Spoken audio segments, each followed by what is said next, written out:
ओम नमो भगवते वासुदेवाय नमः। नमस्कार दोस्तों, आपके अपने YouTube चैनल एक्सप्लोरिंग देवस्थानम में आपका स्वागत है। जय श्री कृष्णा, राधे राधे। आज हम अजय एकादशी व्रत की कथा को विस्तार पूर्वक बताने जा रहे हैं। अजय एकादशी को ही जया एकादशी के नाम से भी जाना जाता है। पौराणिक मान्यताओं के अनुसार एक बार अर्जुन ने भगवान श्री कृष्ण से कहा, हे पुंडरीकाक्ष, अब आप कृपा करके मुझे भाद्रपद माह के कृष्ण पक्ष की एकादशी के विषय में भी बताइए। इस एकादशी का क्या नाम है तथा इसके व्रत का क्या विधान है? इसका व्रत करने से किस फल की प्राप्ति होती है?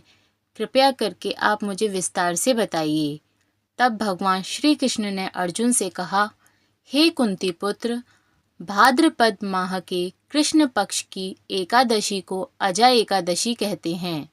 इसका व्रत करने से मनुष्य के सभी पाप नष्ट हो जाते हैं। जो मनुष्य इस दिन श्रद्धापूर्वक भगवान का पूजन करते हैं, उनका स्मरण करते हैं, उनके सभी पाप नष्ट हो जाते हैं। इहलोक और परलोक में मदद करने वाली इस एकादशी व्रत के समान संसार में दूसरा कोई व्रत नहीं है। अब ध्यान पूर्वक इस एकादशी का महात्म्य श्रवण करो। पौराणिक काल में अयोध्या नगरी में एक चक्रवर्ती राजा राज्य करता था। उसका नाम हरिश्चंद्र था। वह अत्यंत वीर, प्रतापी तथा सत्यवादी था।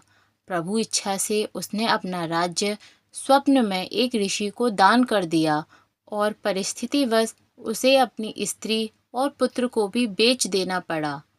वह स्वयं एक चांडाल का दास बन गया।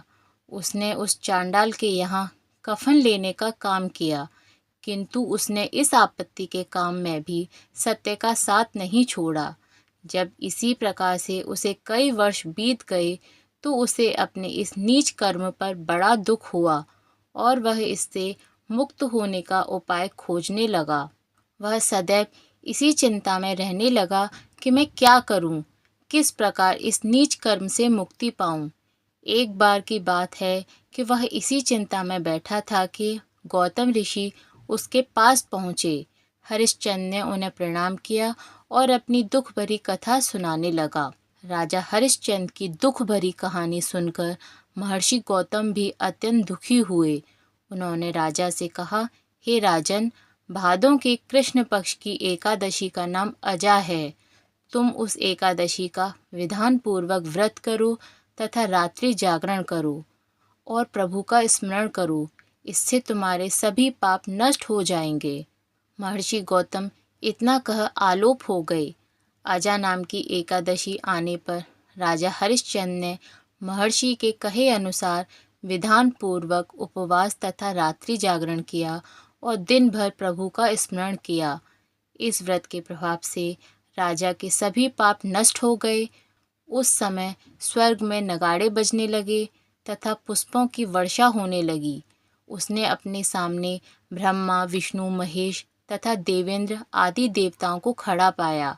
उसने अपने मृतक पुत्र को जीवित तथा अपनी पत्नी को राजसी वस्त्र तथा आभूषणों से परिपूर्ण देखा। व्रत के प्रभाव से राजा को पुनः अपने राज्य की प्राप्ति हुई। वास्तव में एक ऋषि ने राजा की परीक्षा लेने के लिए यह सब कौतुक किया था, परंतु अजय एकादशी के व्रत के प्रभाव से ऋषि द्वारा रची गई सारी माया समाप्त हो गई और अंत समय में हरिश्चंद्र अपने परिवार के साथ स्वर्गलोक को गया। हे राजन, यह सब अजय एकादशी के व्रत का ही प्रभाव है।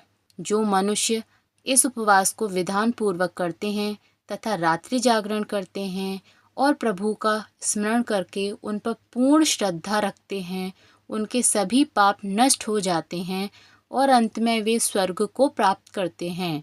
इस एकादशी व्रत की कथा के श्रवण मात्र से ही मनुष्य को अश्वमेध यज्ञ के फल की प्राप्ति हो जाती है। मनुष्य को भगवान के प्रति पूर्ण श्रद्धा रखनी चाहिए। जटिल परिस्थितियों में भी जो मनुष्य सत्य का मार्ग नहीं छोड़ते और प्रभु पर पूर्ण विश्वास रखते हैं, वे अंत में स्वर्ग को ही प्राप्त करते हैं। सत्य की परीक्षा जटिल परिस्थितियों में ही होती है। बोलो भगवान श्री कृष्ण की जय।